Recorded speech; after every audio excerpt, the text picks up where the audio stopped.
Welcome to another edition of the Red Zone podcast. I'm your host, Emmanuel Point du Jour, and on today's episode, I'm going to be coming up with one thing that could define every CFL team in 2025. A question that I may have, something interesting that I really want to see this year with every single team.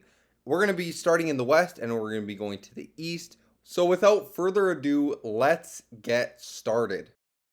The one thing that could define the BC Lions in 2025 is the utilization of James Butler under new head coach Buck Pierce.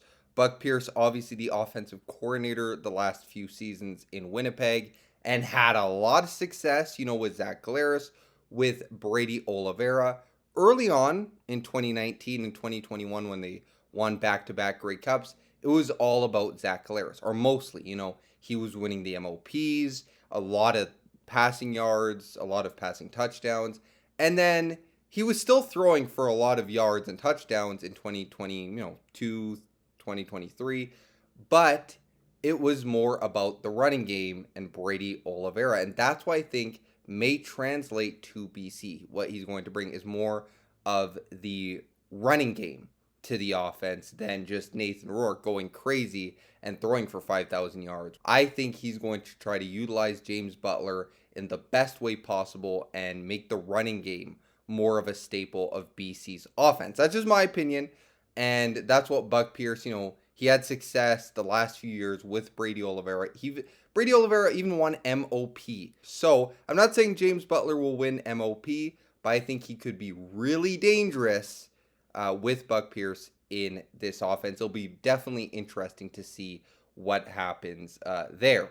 Let's go to Edmonton now, and one thing that could define the Elks is Trey Ford's development as a passer under new offensive coordinator Jordan Maximic. Maximic was the offensive coordinator for BC the last few years and now joins the Elks, and he's worked with some great quarterbacks and having some great seasons with Nathan Rourke, Vernon Adams Jr., and I'm wondering if he can do the same with Trey Ford. Now, I'm not talking about the level, the caliber of, those two guys, the seasons that they've had, but can he develop more as that passer? Because we all know he can run the football, he can run wild, but the passing game, it needs to improve a little bit. They have a lot of new receivers there. I mean, Keon Julian Grant is now there. Alex Hollins a few months ago. We'll see how that dynamic works. I think they'll still be a really good running football team, but the CFL is a passing league, so I'm looking forward to how Trey Ford is going to improve in that offense as a passer. Let's head down south to the Calgary Stampeders, and one thing I'm looking to see is the defensive free agency additions, because that defense last season, oh boy, it was rough to watch, especially against the run. I think it was like something like 6 or 7 yards a carry.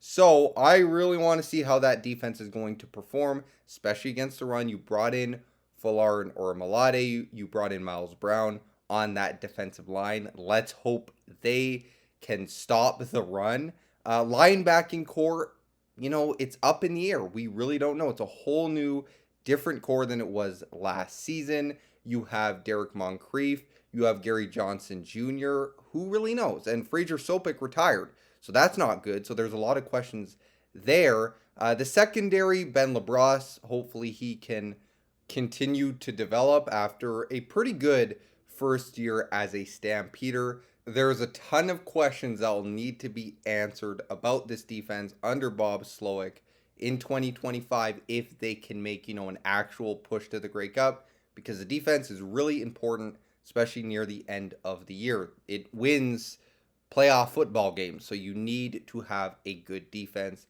but there are going to have to be questions that are going to have to be answered. Let's now go to Saskatchewan, and my biggest thing that I'm looking forward to is Trevor Harris playing at an elite level at 39 years of age. Trevor Harris was playing really well down the stretch of the 2024 season, was an MOP candidate for that stretch there, entering the playoffs, and I'm looking forward to seeing if he can continue that into 2025. Obviously, health will be a big concern. He's gotten injured the last few seasons, kind of derailed his year, but if he can stay healthy, that's the biggest question for the Saskatchewan Roughriders. I think they can go really far. Grey Cup, I definitely don't think that's out of the realm of possibility. It'd be their first time since 2013. But let me just say there is the Drake curse going on. I mean, he just posted a picture with a Saskatchewan Roughriders chain. And that could also be a factor when you're talking about something that could define their year. I mean, the Drake curse, you're going to have to overcome that. I think it should be fine as long as he doesn't, bet on Saskatchewan games this upcoming season. But anyway, let's go to Winnipeg. And for the Blue Bombers, receivers stepping up outside of Schoen and Dembski. Who's going to step up in this offense? You had a lot of receivers leave, like Kenny Lawler. He went to Hamilton. Ontario Wilson, he left to the NFL. Who is going to be the next guy up? They always seem to find it with someone. Winnipeg just always seems to find these other players that come in and make an impact. For me, it's going to be on that receiving core. Who is it going to be? A lot of people, I think, may predict a downfall for the Winnipeg Blue Bombers in 2025, that they've kind of gotten younger. But it's Winnipeg, man. They're going to find a way. It's just, they always do. They always find a way. But the receiving core will definitely be something that could define their season. Let's now head out east to the Ottawa RedBlacks and Drew Brown. Can he take that leap? He was good last year. He had games where he threw for over 300, I think even 400 plus yards. He had good games last year, but there were some games where, he didn't look as good and he would be inconsistent throughout the year. I'm looking for him to be that consistent quarterback and maybe not MOP candidate, but very close to it. Can he reach that next level? He has the receiving core to do it. They brought in Eugene Lewis. They have Justin Hardy and Braylon Addison. Now it's time for Drew Brown to show if he can take that next step and be, almost an elite quarterback in 2025. We'll see. They also have a running back now in William Stanback. They struggled with that last year, but now Stanback is there. But we'll see if Drew Brown can build off of 2024 in that playoff appearance and can become that, top tier quarterback and lead the RedBlacks deeper into the playoffs. Moving right along to the Montreal Alouettes, and can Davis Alexander become the next franchise cornerstone for the Montreal Alouettes? He sat behind Cody Fajardo the last 2 seasons and, even started some games when Fajardo was hurt, but now he gets his chance to become the next franchise guy in Montreal.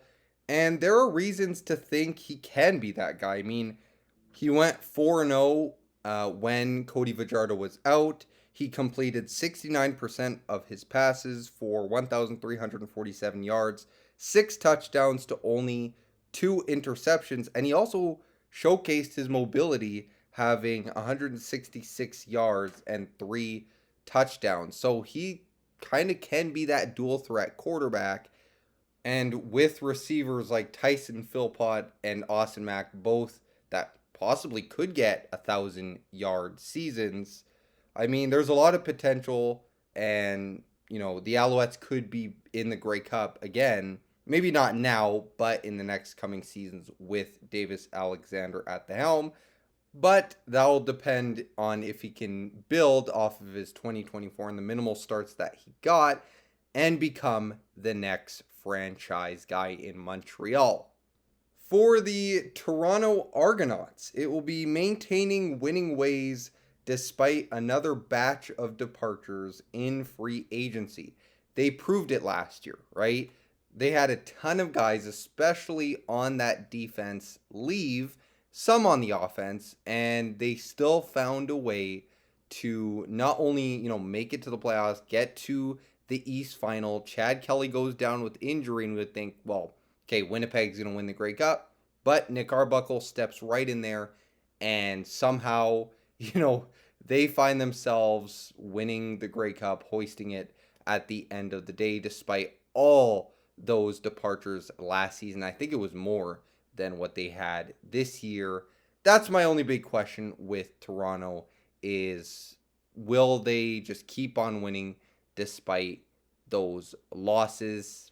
And the quarterback position should also be pretty stable this year. I think it should be Chad Kelly for the entirety of the season, coming back from injury. Last year there was the suspension, Cameron Dukes, and then they went to Nick Arbuckle for some games, and then back to Cameron Dukes, and then back to Chad. So it's going to remain, I think, Chad Kelly for the entirety of 2025.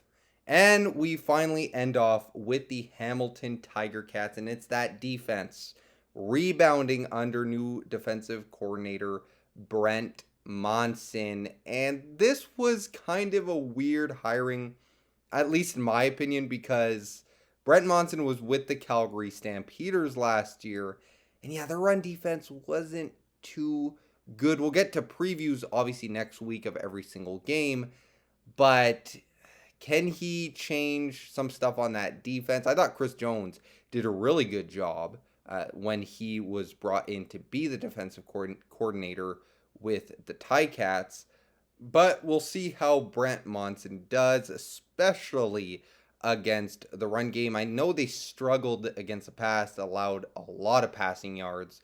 They did bring in some names in free agency like Reggie Stubblefield, Julian Hauser, so those additions should help. But if the defense is going to, improve, that's yet to be seen, and we'll see what the Ticats defense looks like next season. But that will do it for this episode of the Red Zone podcast.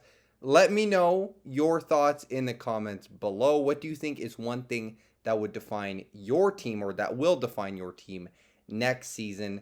Let me know in the comments below. But we'll see you on the next episode. Have a great rest of your day. Peace.